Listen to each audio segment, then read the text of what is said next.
Everyone put what country they are in, just so, Hmm. and and if you want to meet in the breakout groups with other German speakers, if you just want to speak German versus. Hmm. Hmm. Which is not the case so far, I think. Thank you all for speaking English. Uh-huh. I'm Brent, gonna- can you hear us now? Yes. oh, Oh, perfect. Perfect. Very well. and Good. where are you, Brent? Where are you coming from? Can you put it on your name? Sorry, I'll do that. I'm from New Zealand, so Mm, it's 7 a.m. in the morning here. wow.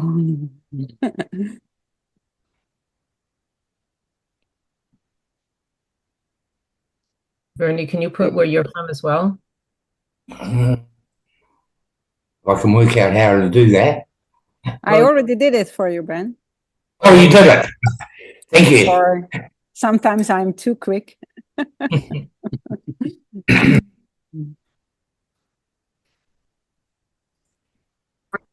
how much Hi, time do you want? Jacqueline. I'm quite sure you don't need a German speaking breakout room either. That's good.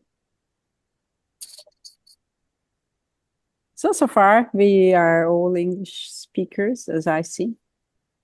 What about starting and just welcome the people smoothly whenever someone comes later? Is that okay Sure, with you, Beverly? sure. I think that yeah, let's start because there's a lot Yes. to Yeah, accomplish. it's quite And a plan. that sounds good. Um, we are going to do a little breakout groups just to start, but I'll just do a quick just a couple of business things again to ask everyone to put where you're from so that we can kind of locate us all because we're from all over the world. To mute yourself for now until it's time to have a discussion. And I just want to welcome everybody, whether you're in Europe in the evening, in the west coast of Canada, or west coast of the United States in the morning, or somewhere in EST in the East Coast, you're about 2 o'clock. So we're all at different times in our day. And I'm very thrilled that so many of you are turning up. It's like way more than we thought. So this is great. Um, Again, I am a psychologist, and so my language might be therapy, but I do train lots of people in other fields. And I'm hoping that even if you're not a therapist, I've already talked to someone who's an OT, and there's maybe teachers here and coaches, that this will apply as well.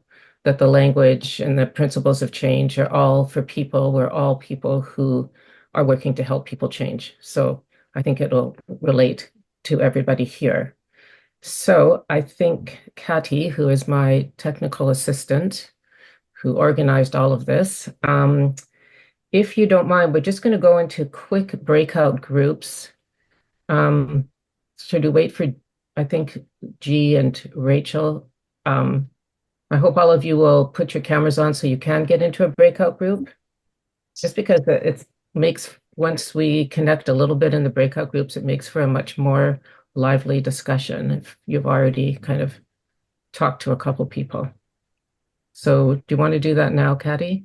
Yes, I already prepared. I just want to say that please use the big breakout time for maybe two things. Make sure that the guys who happen to be in the same breakout like you feel really welcomed in a really good, proper way.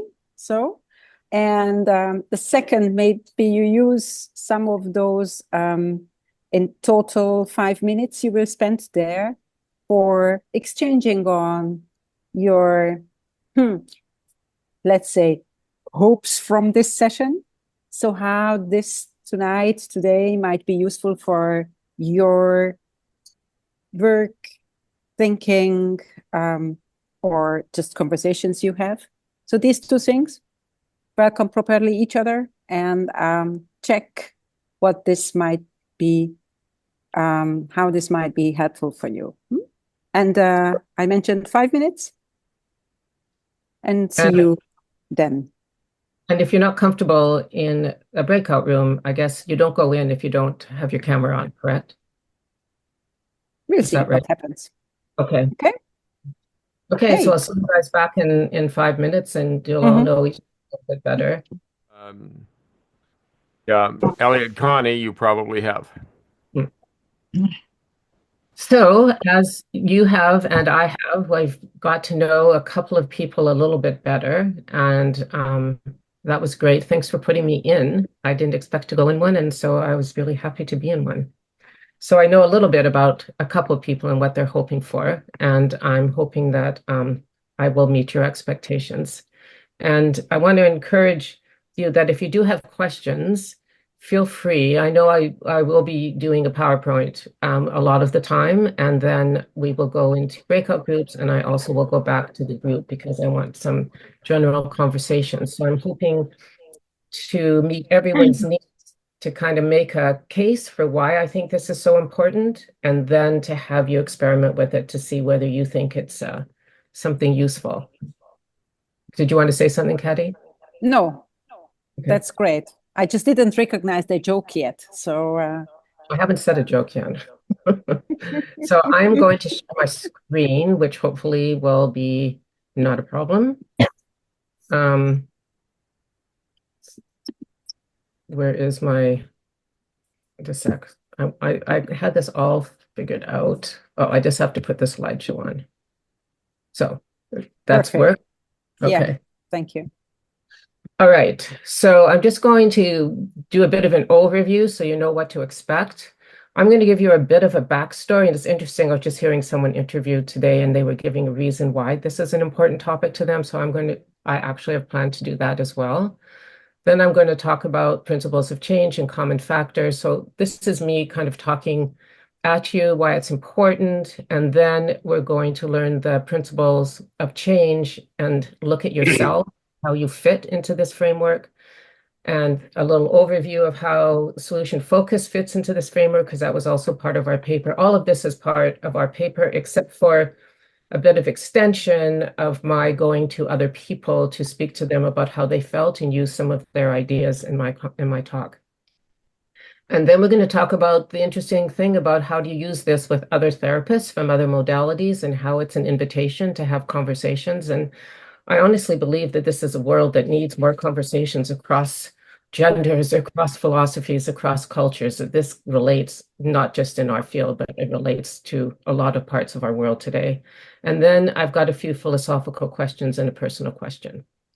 So I hope that covers most of what your expectations are, and I will proceed. And if you have a question, I guess you can just speak and we'll find you in there. But please mute yourself until that time, if you don't mind. So I want to start as a Canadian, and as a Canadian, we are renowned for our apologies. So I'm going to start with a couple of apologies because I don't want to kind of disabuse you of our stereotype. But I'm also a cartoonist as well as a psychologist. And so I have illustrated some of my slides as well. And I also brought along a few characters with confessions of their own. And I thought that I would just start with them in hope that it starts us on a light note. So this is the Sandman who confesses that he hates the night shift. Here is the Boogeyman who confesses he sleeps with the light on. This is Cupid, who has shares in Match.com. And I can't tell whether you guys find this funny or not because I'm only seeing a couple faces. So hopefully some of you will find this humorous. And this is the Tooth Fairy who confesses that she traffics in stolen body parts. So just to get us going with, we all have our backstories of things that we're kind of don't let other people know. And so that is the beginning. And I will start with my own confessions to you under the lights, which is, and I gave this talk in the beginning to Amsterdam, and I recognize that I am from a bilingual country and I only speak one language, and it's embarrassing. And other people have to talk my language to communicate with me. And I know it's probably the same here as it was in Amsterdam. The only people who only speak one language was myself, an American, and 3 Irish. And everyone else was multilingual. So that is my second confession, and my first confession, and my second is that I am multilingual in the world of therapy. And I wanted to use language as a metaphor because solution focus was not my first language in the language of therapy. I've been a therapist since the 70s. I've cycled through many, many good, bad, and ugly as far as the therapies are concerned because I've been in this world for a long time. And eventually, though, I embraced the solution-focused practices, and it has been my main practice for 30 years. So I'm very comfortable with solution practice. It gave me a solid grounding. It allows me to do my best, and it allows me also to do least harm as far as I'm concerned. So I have used other strategies that are evidence-based and depending on the feedback and the unique needs of my clients, and I'm going to talk about that because I'm very feedback-oriented in my therapy, I can better speak their language because really our job as solution-focused therapists and as therapists is to speak our clients' language.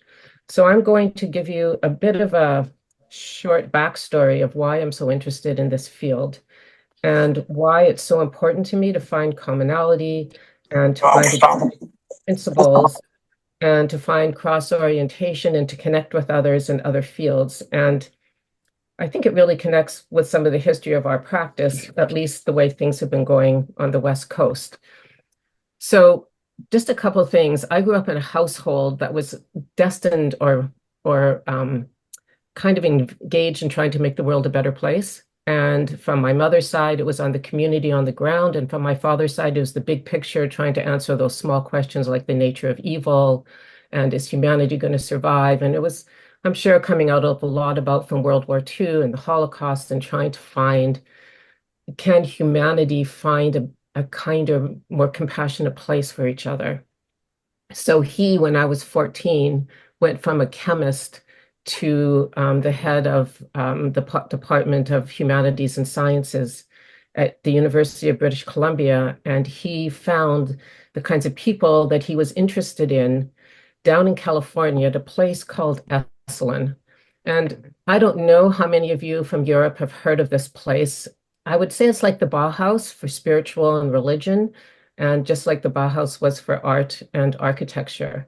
And all of these people in the 60s were trying to come together, bringing Zen Buddhism and Western psychology and philosophy and Eastern religions and spirituality to find some kind of utopian vision for humanity and to reject a lot of dogmas of conventional thought at the time. So it was a very heady place. It was called the Human Potential Movement. It was called the Third Force in Psychology. Humanistic psychology was all about self-actualization, trying to find a common ground between all these different disparate ways of thinking. But I was 14 when I went here, and I had very few thoughts on this at the time. And all of a sudden, and I have to mention, we did go to Disneyland at the same time we went to Esalen. So we did one extreme to the other. And it was totally embarrassing for me. I was the only teenager there. And just to give you a sense of it, it's the 60s counterculture. It was nude bathing. It was Tai Chi. It was listening to people talk about their psychedelic experiences. It was very long hugs, very deep gazes, lots of hand holding. And it was weird for me at that time, but it was also, it really had an impact on me. And it became my norm of what I thought one was supposed to do in life. And I just want to say that at the same time, Insu and Steve were also meeting at the Mental Research Institute. And they were also trying to find some kind of way of forging new paths for therapy and for growth and for making the world a better place. So these were all going on at the same time. And my father, Saul Kort, decided, I'm going to bring these people to Vancouver. And he started this flow of Esalen people coming to Vancouver throughout the 60s and 70s and 80s. And so that's how I grew up, with all of this challenging, constantly trying to find connections. And these three were some of the major speakers. And eventually my dad started bringing more women, which was great. But I don't know, have people heard of Baba Ram Dass and Fritz Perls and Alan Watts?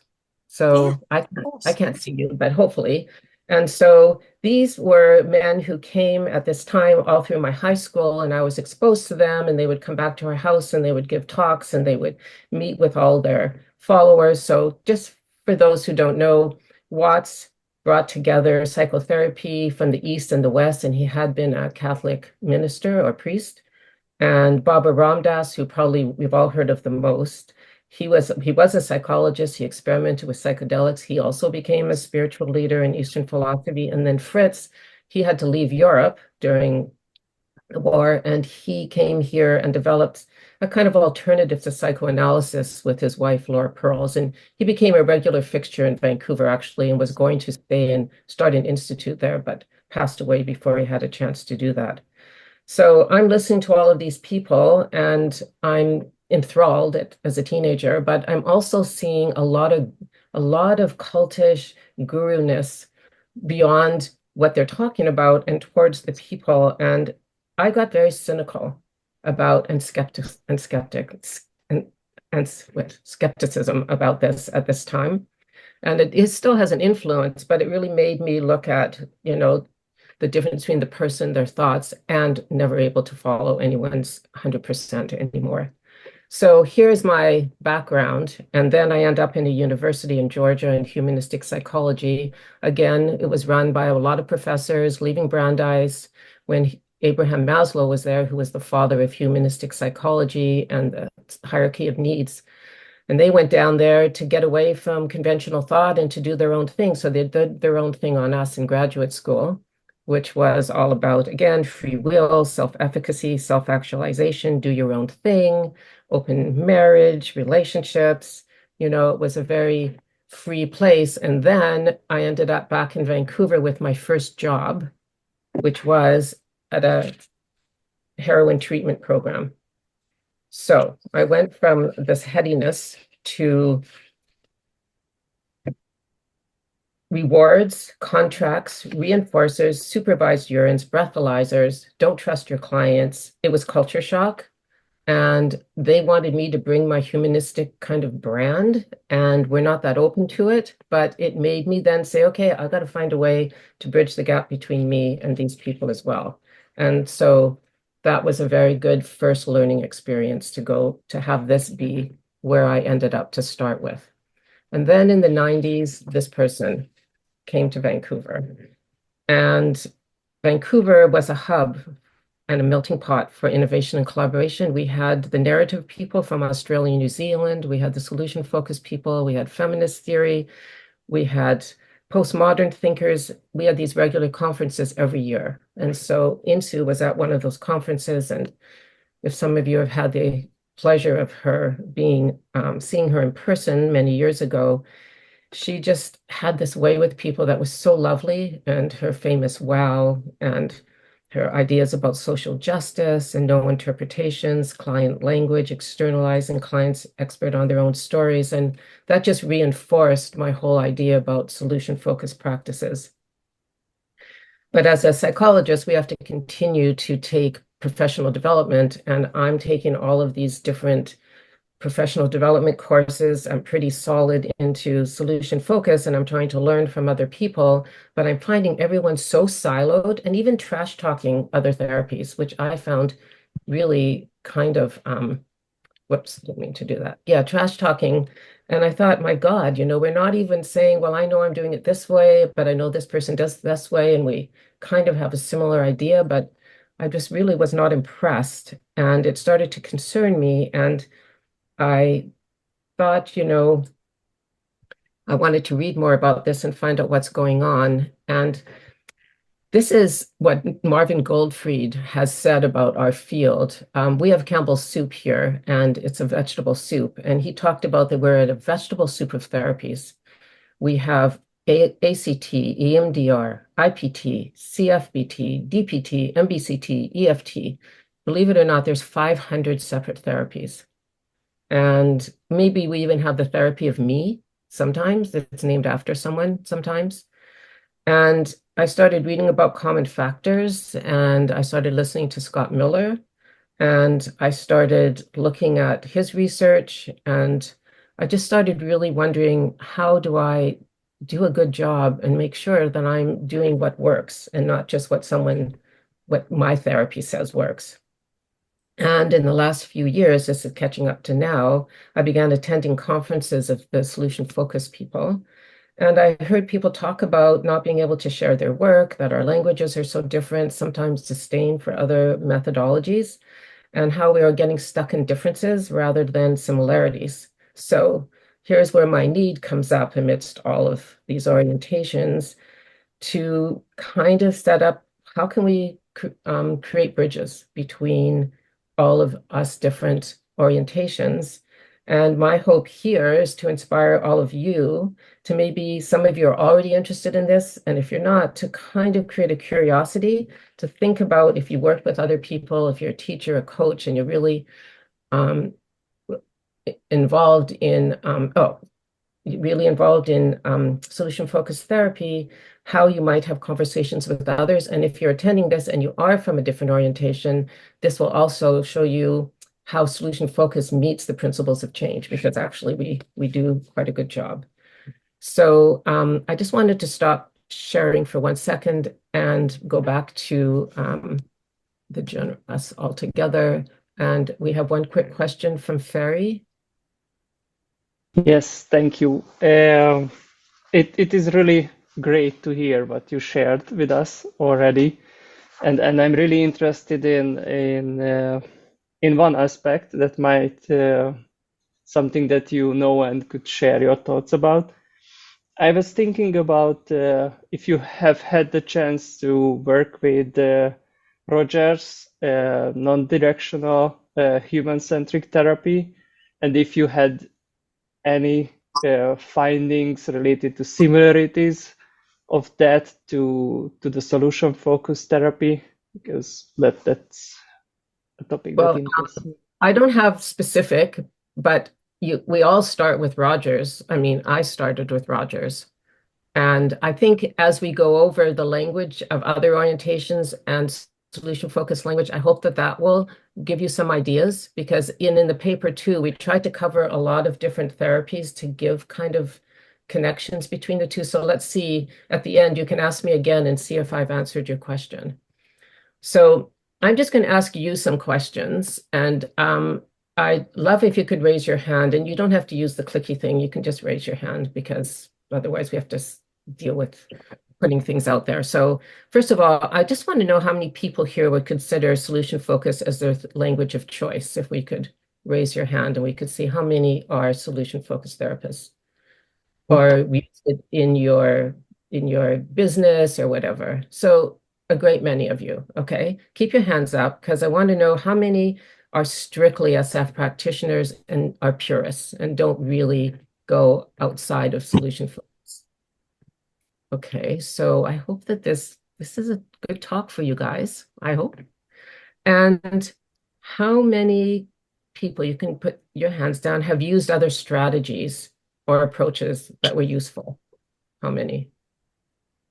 So there's a few, and maybe it's equal, but we've got both sides. We've got some purists here, and we have some people who have gone to the dark side and used others. And I just wonder, is anyone ever feel guilty or wrong that they were using other approaches as a solution-focused therapist? Or, oh, I shouldn't be doing this, or... Okay, so we're all enlightened. That means we're all, except for Annette says occasionally, she might feel, uh-oh, I shouldn't be doing this. Okay, good. All right, so I will go back to sharing and trying to stay on task. So we'll go to, this is something to think about. One size does not fit all, and we have no consensus, and our field is constantly inventing cutting-edge therapies that don't reflect what's already been proven, and that's not true in other fields. They actually build on what we already know and try and incorporate so that we don't kind of reinvent the wheel. But for somehow the therapy world, I don't know about the coaching world, although I did hear from Hae-Sun Moon that as she's studying the different coaching and organizations, they're all moving towards a similar place, and it seems to reflect a lot of solution-focused thinking.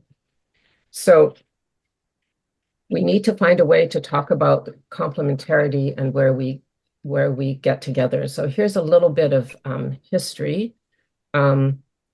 This is not a new idea. This man, Saul Rosenzweig, in 1936 said, his paper is called Some Implicit Common Factors in Diverse Methods of Psychotherapy. He said, I'm just quoting, psychotherapies that are different do indeed have similar features, and these similar features may be responsible in some way for the fact that proponents of many treatments report success. And this is 1936, and it never stuck, and it got no traction, unfortunately, because for whatever reason at that time. And then Marvin Goldfried, who's sort of a hero of mine, he's in his 90s now. He actually has an amazing talk therapy podcast with a friend about the whole history of therapy, which I really recommend. It's in my references.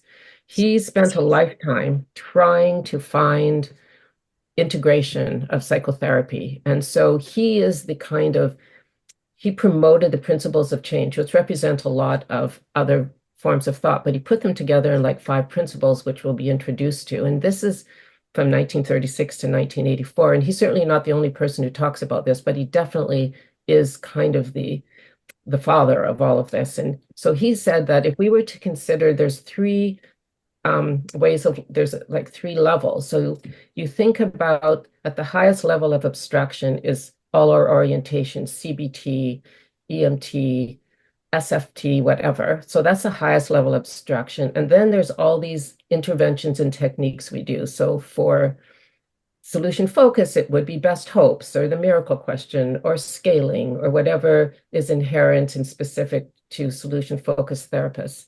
But if we focused on the intermediate level of abstraction, these are the principles of change. And they don't point to any particular type of orientation. They just get us to recognize what needs to happen in therapy, and then you do your techniques as a result of that. And anything that reflects that is considered successful. So he says, clients should not suffer because of our adherence to ideas. We need to concentrate on what is correct versus who is correct. And he wants to move the field, which everyone is not involved in wanting to move the field, from theoretical considerations to agreed upon principles of change. So he says that the specific interventions and techniques will be thought of as methods of implementing those principles. Basically, and at the core, and this is very humbling for most of us to think about, we're just in the business of helping our clients do something different than they've done before. That's our whole goal. Sometimes some techniques may get people closer, faster, but that's really what we're in the business for. So his work, as I said, reflects many other researchers, and also like current ideas, and in the field of therapy, they seem to change every 5 years. There may be more to this, and there may be changes as things come about, but this is where we stand today. And these are the 5 principles of change. So he says, people change when they have positive expectations and are motivated, which is pretty straightforward. And I don't need to explain that too much more. They work with a therapist with whom they have a good therapeutic alliance. And of course, this is one of the most robust of the field. And what's the difference? I'm going to go over the common factors just to show that they're very related. But what's different about this is kind of more active. This is what therapists do, whereas common factors are sort of descriptions of therapy. So this gives you a kind of active view. And they increase their awareness, which all major approaches want to increase their clients' awareness with insight, with interpretations, with interactional questions, with reflections, observations, thought records, instead questions. We're all in the business of increasing awareness. And we want them to have some corrective experience. We want them to make steps to change in their thinking or their feeling or their behavior. And this could happen in the session. It could happen out of the session. But without change happening, therapy, as wonderful as your in-office session may be, it's not going to be useful unless the person is doing something different outside the session. And then they engage in reality testing, which of course are those things chosen by your client that they pick out of the session that seems to make sense to them. And we never know what that's going to be. So I thought I'd just explain a little bit about those three levels just so it's solid in your mind. So if we were to look at SF as one of those abstract orientations, and we were to look at number one, which is positive expectations, then the intermediate level, which is the principle of change, would be best hopes. Okay? If we were to look at therapeutic alliance as the principle of change, then as solution-focused therapists, we may say we use the client's language as implementation. If we were to look at corrective experience, what we would do at that implementation level is miracle questions or noticing questions. So that kind of just gives you an idea. This is in the middle. Whatever we call it up here is one thing, what we do down here, but this is seen as being, if a therapy is meeting these qualifications, most therapies will be successful. So these are the common factors, just to remind you. I think everyone knows, and I don't think this is like mind-boggling. It's just put together in a way that might be useful. So we've got expectation and hope. So these are the common factors. And I remember one therapist said, if you want to be a really successful therapist, have really good clients. And that's the best way to be successful. Have clients that have lots of resources, have clients that can really put things into practice, and you're going to feel like an amazing therapist. So client factors are very important. And also, I know that in Solution Focus, we do some monitoring. We ask what's better, what's different, but I don't think that we look at monitoring in the same kind of way. And I've taken on monitoring in a much more formal way. And I once did an experiment where I asked my clients what stood out for them in the session. And then I thought about what stood out for me in the session. They were never the same. So I actually don't have we don't, as therapists, really know what's gonna really sit well with the client and what they might take forward. So we really have to ask a lot of questions for feedback so that we can correct our therapy if it's not working the way the client would like it to. So this is the paper that this whole thing is based on, and I was training with Dr. Adam Freuer when he was just an associate program director of family therapy, and he's a researcher, and I just was bugging him all the time because I just thought, why is this happening? How come we can't bridge the gap? And finally I wore him down. He said, so do you just want to do research with me? And he said, yes. And as this private practitioner in Vancouver with no university connections, the thought of being able to do research I was just like in seventh heaven. So we did this research from 2017 to 2020, and it was also with Cecil Walker, who was Adam's graduate student at the time, and it was published in 2021. And it was really, our purpose was, and I'll just read our quote, to encourage solution-focused therapists to have meaningful conversations with other orientation colleagues. Because there was a survey in 1988 of prominent therapists who wanted to move away from having separate schools of therapy, if you can imagine, not having separate schools of therapy, having them based on the principles of change. But they said the absence of a common language was indicated as one of the major obstacles in reaching a rapprochement between all of our orientations. So that's just me doing the majority of the research. It was 30 degrees below zero in a small town in Ontario on December 2017. I'm there because waiting for my third grandson to be born. And I did it all on this gigantic piece of Scotch taped together paper, doing all the research papers, all the principles of change, all the common factors, what everyone was saying. And then I handed it all to Adam, and he put it on an Excel sheet and made sense of it. So that's how we kind of came to these 4 papers, how we chose these. And then I followed up a lot with Marvin Goldfried, and especially on the lead up to this paper. But we picked these 4 papers because we thought it really represented everyone else's research. And so this wasn't an exhaustive quantitative, this was a qualitative paper. So just to give you a quick review, Miller's whole paper was about measuring success by client outcomes, not pure nomination, and about his deliberate practice, focus on improvement, guidance, feedback, successive refinement of one's skills, and of course, his common factors. Gassman and Grau, I thought that their general mechanisms of change was an amazing research paper because they didn't really care who or what the therapist was doing. All they looked at was the beginning. If the beginning of therapy, the therapist did not see the client as capable and more than the sum of their parts and engage them very early on in the session with the healthy parts of themselves, like we do with best hopes and resources, and they don't activate their resources, you will not be as successful in therapy. So that is across the board. It doesn't matter what kind of therapy we do. It's giving that higher activated resources at the beginning of the session that leads to a better outcome. I already talked about Goldfried's obtaining consensus, and Wampold was quite a generalist, and he said his overall observation was that all therapies with a structure provided by an empathetic and caring therapist facilitates client engagement in healthy behavior will have equal effects, which is very kind of like putting it down to very basic facts. You need a robust therapist so that you get a strong alliance. You need an engagement in the practice outside of therapy, and you need to invite ongoing feedback and regular monitoring to make sure you're making progress. Very straightforward. So these are people in our own fields who are supporting this. And after this, we are going to try to put this into practice.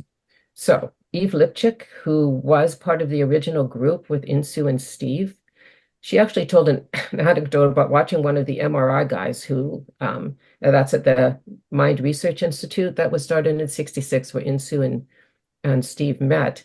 He trained people in his form of therapy, and then she saw him do a normal session that wasn't a training session, and he was all over the place doing whatever was coming to him at the time. It was not this very rigid version of what he trains people to do. And she said that people in their offices are probably way more open than we might imagine, but I really love the thing that she says that we all should remember. We are people first, therapists second, and our techniques last. And if you lose sight of that, you really lose sight of engaging your client. And I just love that. I think that's something we should all like have on our walls every time we see a client. And Frank Thomas is a well-known author of many books on solution focus. He said a good, fill in any orientation you want, should be flexible enough to adapt to the client's unique ways of cooperating, even if it means abandoning your model. There's a myopia inherent in all models, and we must work to create a space for surprise and client corrective feedback.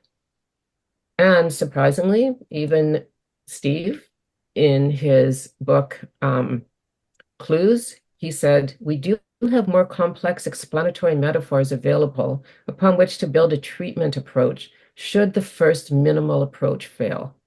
And again, he was one of the early adapters of doing what works. So to me, the message is very clear. If we continue to speak different therapeutic languages, as we are doing, and thinking that we're doing everything totally different and that we don't have more in common than we're willing to admit, I think the effectiveness of our work will falter. And so just a quick look at this before we start.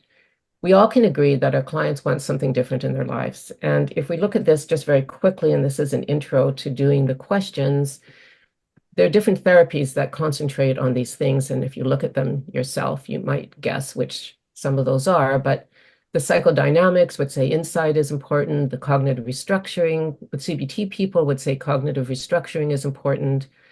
The ACT people would say greater psychological flexibility. We would say what's their desired outcome and their best hopes. EMDR would say we want them to recover from past traumas. And reality therapy would say we want them to fulfill one's needs. But we all would want all of this for our clients anyways. So concentrating on one thing might limit the way someone does therapy, but looking that we all can agree that people want these things from therapy.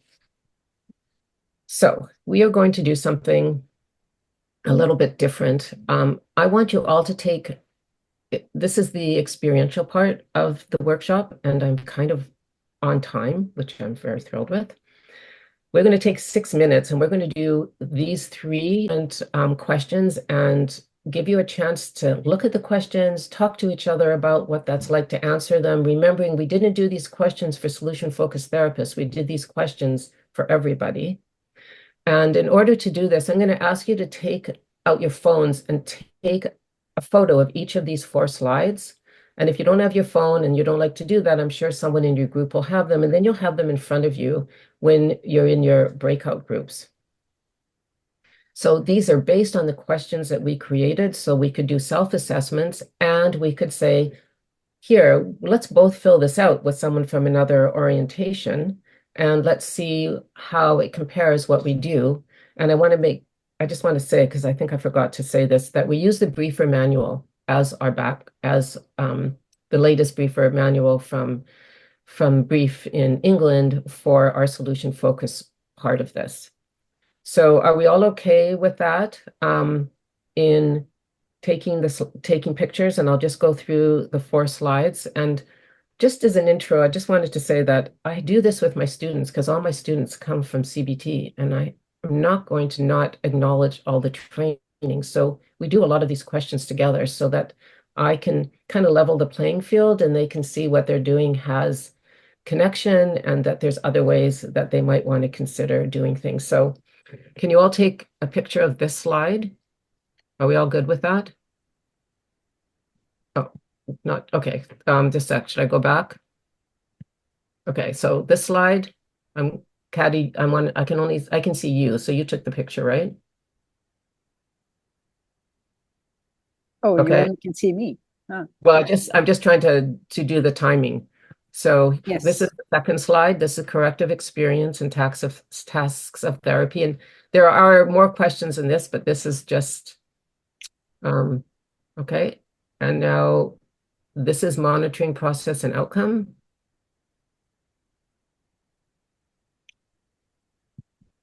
And this is therapeutic alliance. Go back to monitoring, please, for a moment. Sure.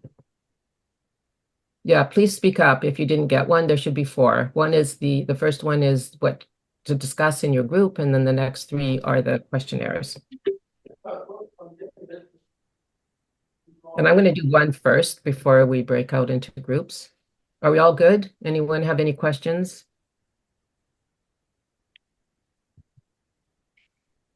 So you're going to talk to each other about what stands. Nodding. Sorry? Could we go back to the number 4 again? That seems to have disappeared. Therapeutic alliance? Is that the That's 4th the one? Yeah, that's the last one. I do this when I'm teaching too, just so everyone has them. So remember, what stands out for you? What are you pleased with about what you're doing? Does it align what you're doing? Is there anything you deviate? Any other comments or reflections? And also, anything that surprised you about the questions or about your answers or about the conversations about, what you discovered. So I'm just going to do the first one, which is expectation and hope. So the questions for that would be, how do you inspire hope?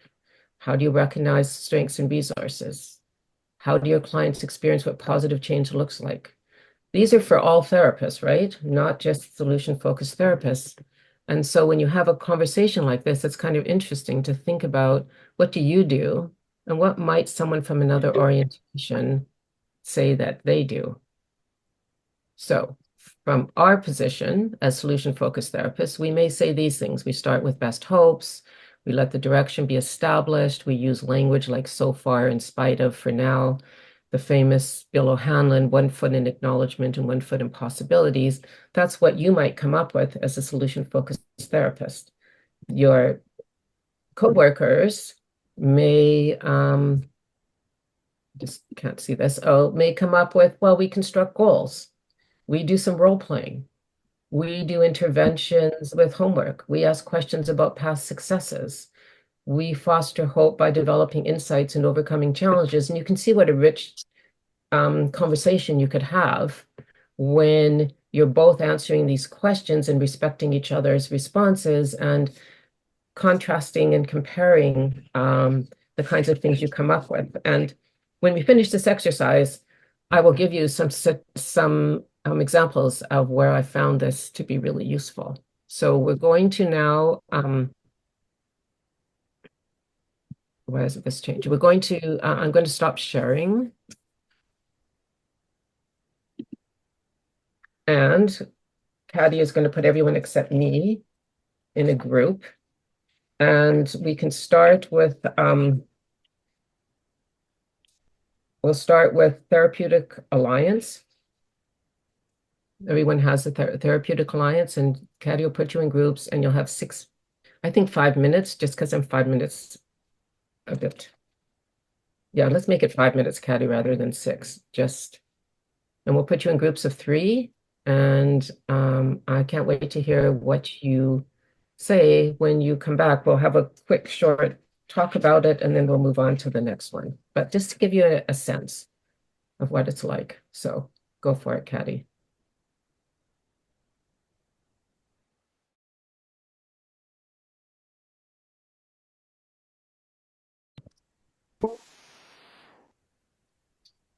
So this is my chance to hear any responses, the questions, what stood out, what are you pleased with about what you're doing, what was it like to do this? Who would like to comment? We have some minutes to talk about it. I'd love to hear people's real life experience doing this. So who will sacrifice themselves as the first speaker? I'll go. Hey, Victoria. Thank you. Well, with 4 people, however many there were in the room, we didn't have a lot of time after introducing ourselves. We talked first about the alliance, and basically we agreed you ask people what they want. Every coaching, I'm a coach. Coaching models all start with what is it that you want, what do you want to be different. And so does SFBT. That's the first question. What are your best hopes? So that was approximately where we were in agreement that that's a place to start. And that helps to establish the alliance. The other thing was, as therapists or coaches, we have sometimes more trust in our clients than they do in themselves. The feeling that they arrive with hope and they are capable of getting what they want. Okay, thank you. Anyone else have experienced what they felt about answering the questions, thinking about answering it with other people in your discussion? Brent? Yeah, just briefly, I think I agree with what was just said about the best hopes and getting agreement on goals. I think Solution Focus does that very well. I think something came up in our conversation from me, and it's been a long challenge for me. I think SFBT has a tendency to not do the agreement on methods, but very well. That's a big part of the therapeutic alliance, but tends to charge on, at least in the way I've been trained in it, without getting the consent or agreement of the client around this is how we're going to work together. So it made you think about ways that, according to the principles of change, that solution focus should be looking at as one of the principles. Yes, yeah, totally. It fits very well with that idea. Yeah. Okay, and also, I'd like you all to just think about too, when you do the next one, we're only going to do 2 so that we don't have to rush through the last part. Just what it would be like to think about if you have colleagues who aren't solution focused and you sat down and you answered these questions. And I think because you don't have a lot of time, you might want to consider, picking, although we're going to do monitoring process and outcome, just doing the first 2 or 3. And even if you don't want to answer them specifically to each other, it's the thought of just, as I think about my own way that I would answer, what am I thinking about my own practice? And am I meeting these qualifications? Is there things that I could do better? I haven't thought of this. I have other colleagues who might do something differently. It's just to get you thinking about the fact that we need to assess ourselves at times. So any other last comment about doing this exercise itself and thinking about what you do and what you might reconsider or what surprised you or okay, I know one of the things for me is how well solution focus does stand up. And that's why it was very reassuring. And there's always things that we can do more, and we can also be more open to other ways of doing things when it's not working, but that you can be confident in this particular way of this orientation, but so will some other orientations feel the same way answering these questions. Let's do monitoring and process and monitoring process and outcome. And this is a really non-solution focused way of looking at things, always checking with your clients. How are you? How is this the approach? How are we, the relationship? But just think about how do you get to that in your sessions, and also what you notice or what surprises you, what stands out when you are talking about it as a group. So you'll get 5 minutes to just experiment with that a little bit. And it could be the experience of doing it rather than getting down to the nitty-gritty. You're welcome to do it either way. So breakout groups again.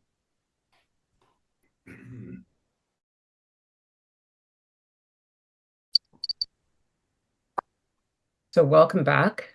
And I'm just curious if anyone wants to comment on any of their discoveries or surprises or just reflections, comments on that set of questions, what it got you thinking about, imagining talking to other people.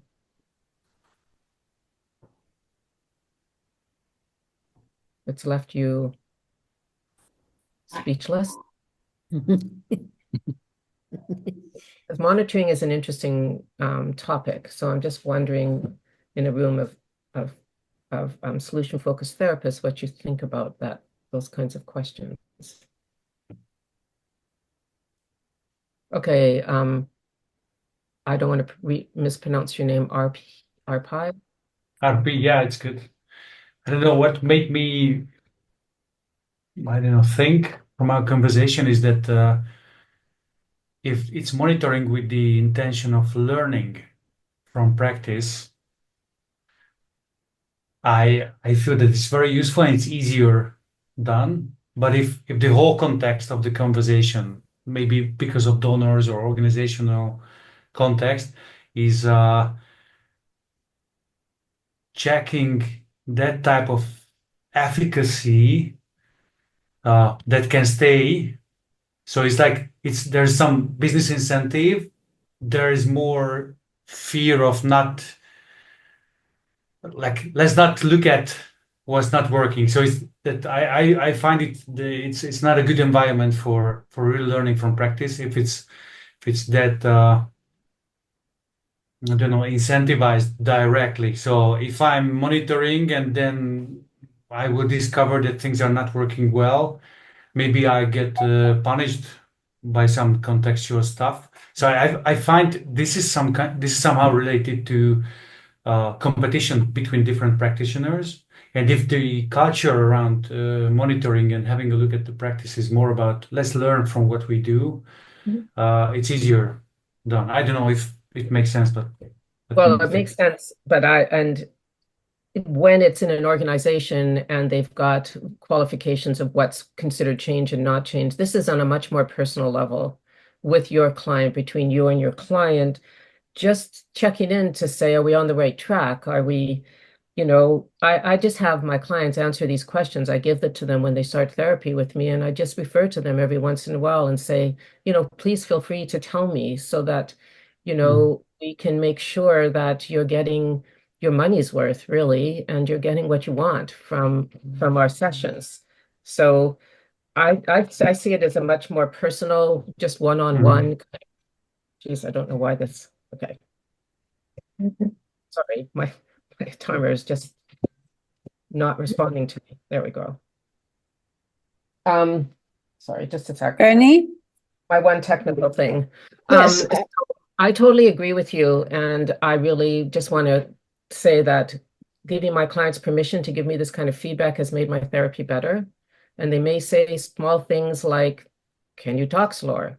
Or they may say things like, I don't always get to everything I want. And I can say, well, let's make sure we do that. Or, usually they're very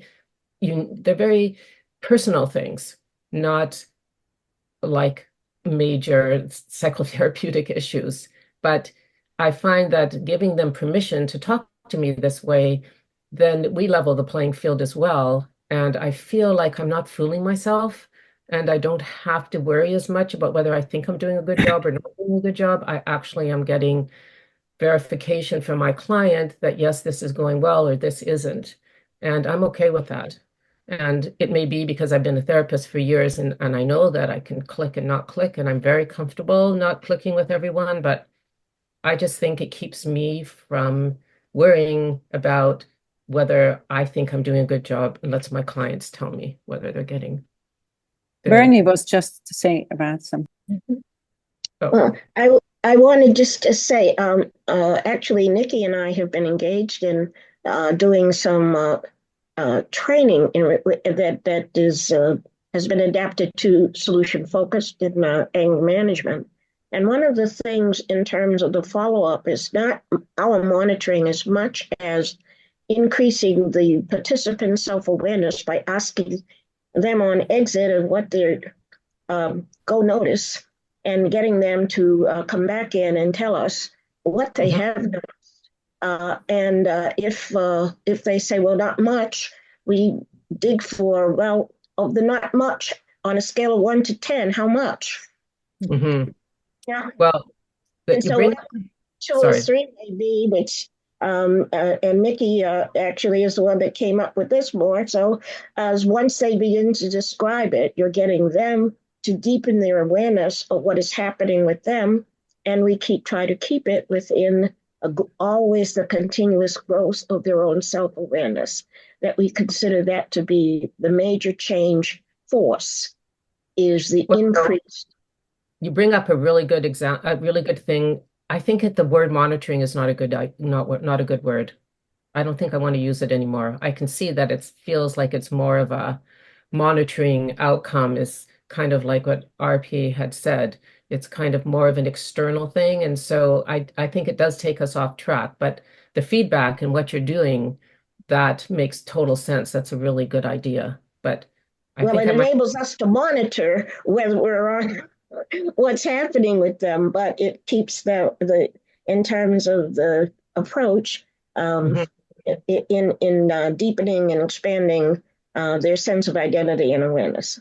Yeah, and it keeps you recognizing what's working and what's not working as coaches and business org. And that's the most important thing, is we shouldn't be basing it on what we think. It should always come from our clients about what's working.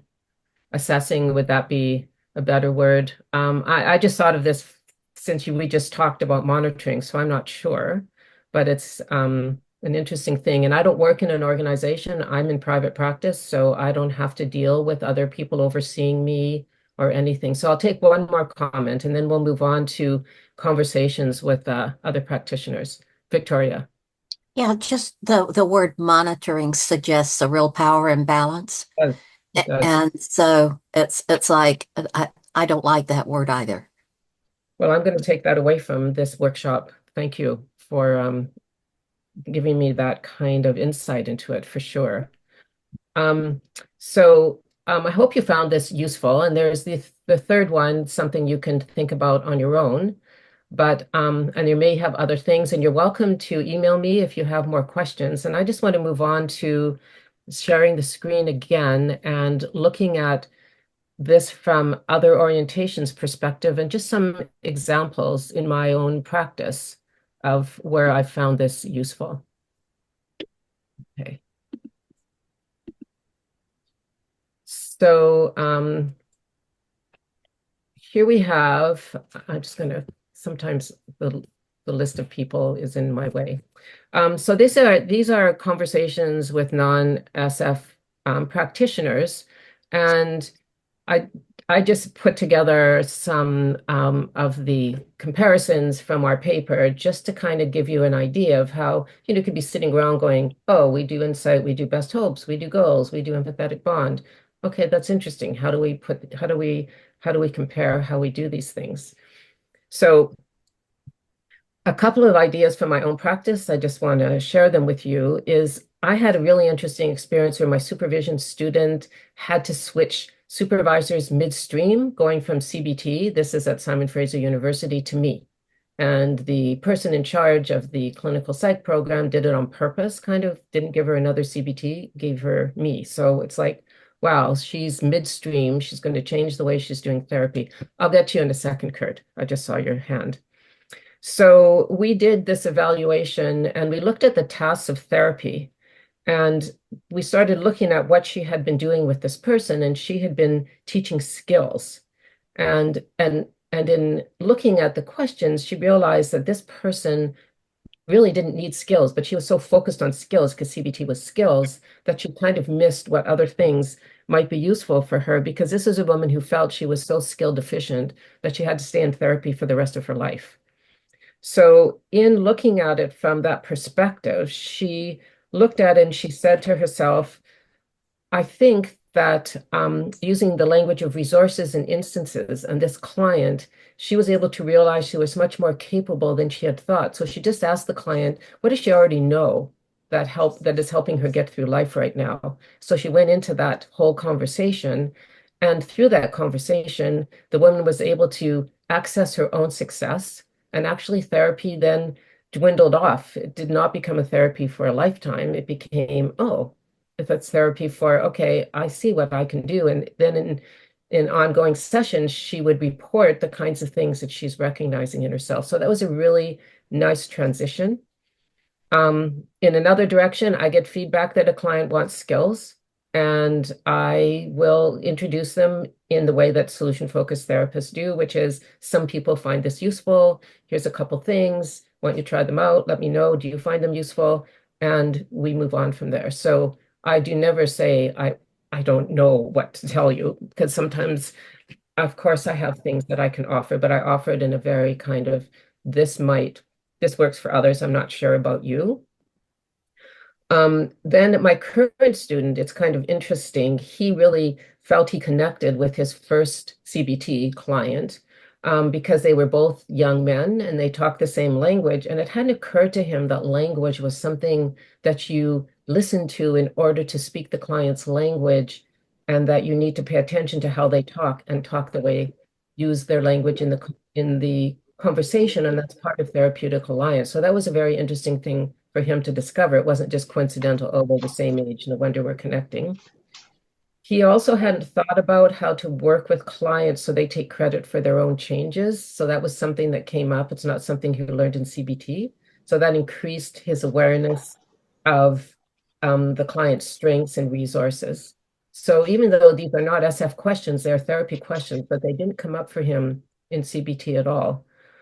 And he also, which was something that happens with all the students, going from needing to resolve a problem to going to what the client wants instead. And also recognizing that you don't have to go through the whole CBT process in order to do useful therapy. In fact, his first client with me was a single session client, which he had never had before. And if he hadn't talked to me before, he would have thought it was a loser session because this woman wasn't going to be around. Instead, we had a single session conversation, and he just asked her all the things she's learned to come to the terms with the fact that she doesn't really need to have a lot of sessions. So that was kind of very serendipitous, but also very useful, that he realized you could just do one session and it could be successful. So that's kind of how it works for me. And those are some examples of, in my practice, how it's been useful, especially for training. And you can think about going to university and you learn the principles of change first, and then you look at how different orientations might put those into practice. So this is, this is for the corrective experience, and you might have found yourself coming up with some of these. Oh, we didn't do corrective experience, sorry. Let me just,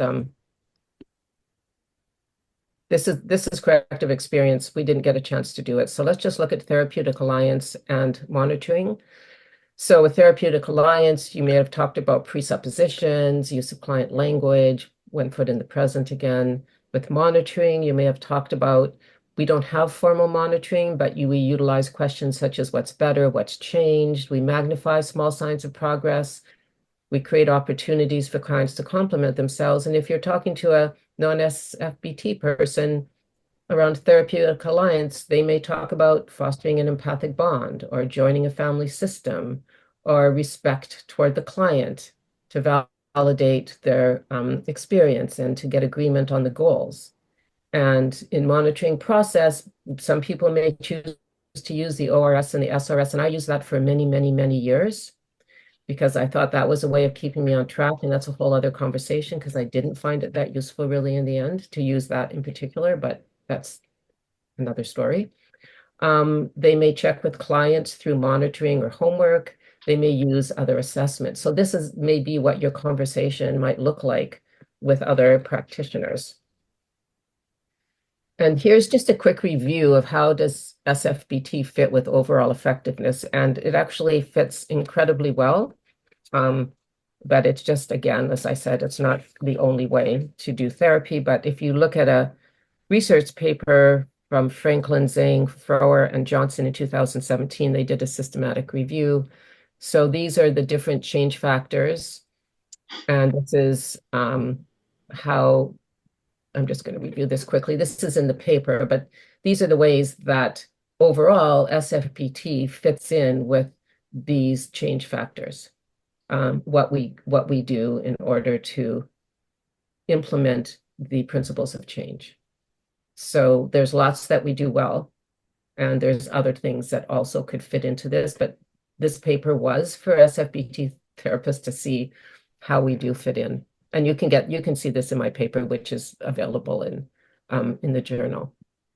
So I started with language, and I'm going to end with music. And this is Scott Miller. He doesn't know he's conducting this musical piece. It would be a surprise if he saw this, but he does provide a beautiful way to think about therapy. And I wanted to end on this beautiful way. He says the factors and principles that work are like musical notes. They may be arranged in different orders, and they may be played in a variety of styles, but they still are based on a common language, the language of what works. And I just think that's a beautiful way to end. But I'm ending again with an apology in as many languages as I could come up with for who's here, because I said that I would end, but I'm not 100% ending. I've got a couple more things to say. So these are thoughts to take with you, and we might have some time to discuss it here. But here's the question. Should we talk about how we fit? Is that something we want to do? Should we try to fit ourselves into the larger picture? Should we try to stay unique and different? Should we care? So these are the bigger pictures that you might talk about with each other and yourselves about the whole point of this talk about trying to fit or converse or create bridges and conversations. So that is the big picture. I didn't know whether to end on the big question or the personal question. So this is the big question, and here's the personal question. What difference would it make if you start thinking about your work from the stance of the principles of change? Good solution-focused question. And would you consider doing anything differently? So I have left some time to talk, and so I will stop sharing. There we go. And for those that have stuck with me throughout the whole talk, I'm open to questions for the end and feedback, anything. And appreciation. Oh, appreciations. Yes, that would be nice too. I know, Kurt, you had your hand up from before. I don't know if you still want to say something. Yes, thank you, Beverly. So maybe a short remark regarding monitoring. The European Mentoring and Coaching Council, so similar to the ICF, has 8 competence categories, and the 8th one is evaluation, gathers information on the effectiveness of own practice and contributes to establish a culture of evaluation of outcomes. So this is how they have a look at monitoring, or they call it evaluation. Only to, you were looking for a better expression. Yeah. But this is only a short hint. But Beverly, I downloaded your article, Creating a Common Language. I had a look, unfortunately, only for 20 minutes, but I really have to go into the detail. It's really a highlight. I would call it highlight. It's a precious article with, yes, this common language. It's really something very, very interesting. So what you did here, and I will go through that document and definitely will learn a lot. Thank you very much. Thank you. That's what I want to hear, that it makes you Okay. Chris is having. Yeah, hi. Yeah, I was struck by you saying that therapy is one area that doesn't seem to have built on itself, and that really made me think. I just have one question for you. How has doing this research changed your own practice, your own therapy practice? How has principles of change? Yeah. Well, I mean, I've been thinking about this for a long time, and so I really use it as a reference. And the place that it really made me change was in the feedback, and making feedback much more important about my practice. So that's where I got the most change for me. And it reinforced things that I, think are good. But when the principles of change reinforce it, then especially like having those beginning minutes of the session be about activating resources so that the rest of the therapy session is possible. And how many therapies start with really depressing talk in the beginning, and people just feel horrible, and then they can't recover afterwards. So that really, those two things, I think the beginning of the session and then the feedback, that really bracketed it for me. Thanks for asking that.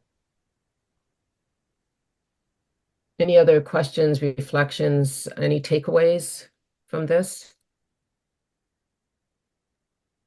Michelle.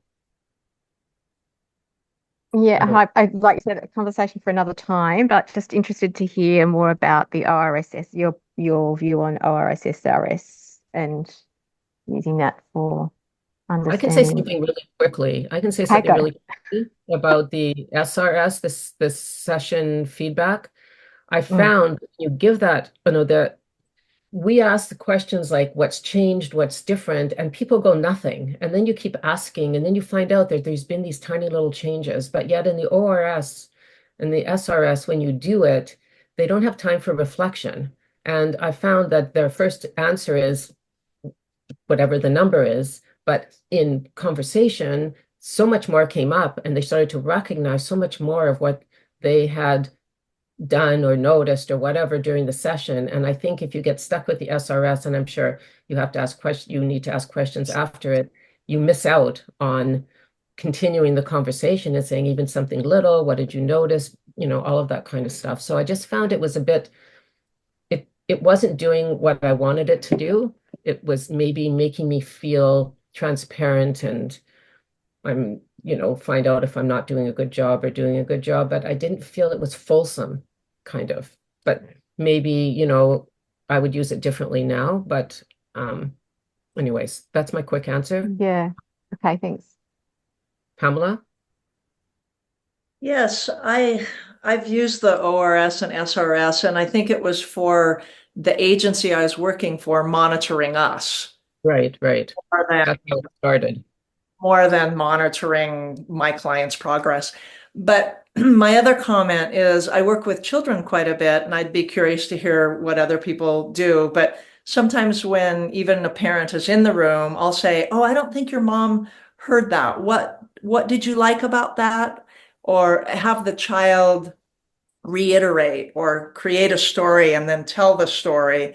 There's the ways of having a child tell or play what they found useful. Mm-hmm. I think thinking about us needing feedback from our client and not our perceptions is the bottom line.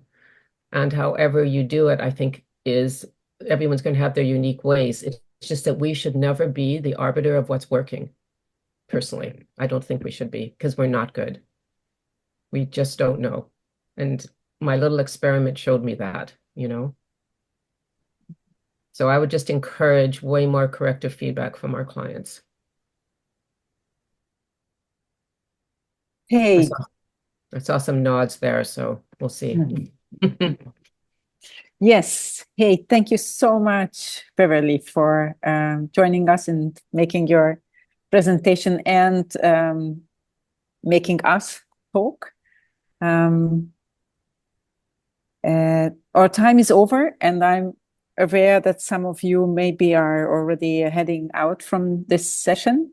Thank you, Kort, for making it non-verbally.